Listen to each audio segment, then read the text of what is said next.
Just look at the weather and you can see the challenges that the search and rescue crews are going through. There's been wind and rain and strong currents.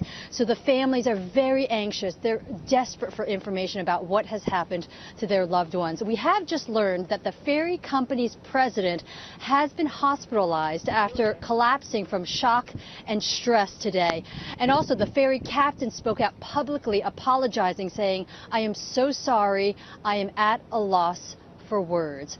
But that apology means very little to the parents of these high school students and the loved ones of the other passengers. We spoke with one father whose son is a high school student. He was on this field trip heading towards this resort island of Jeju Island for a 4-day holiday.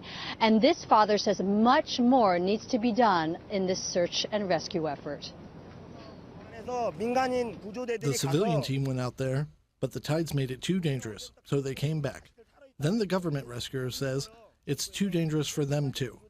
Shouldn't I be angry at that?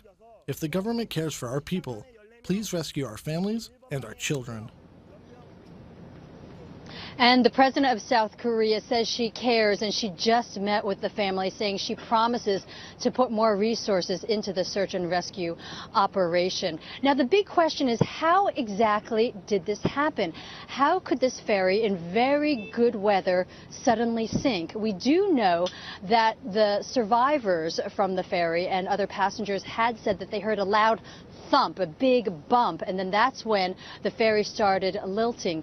Well, Yonhap News Agency here in South Korea is reporting that the ferry captain had made a very sharp turn and that possibly the cargo on the bottom level could have shifted and caused this ferry to sink. We do know that there were more than 1,000 containers at the bottom level of the ferry, as well as more than 100 vehicles. So, John, that could be one explanation that investigators are looking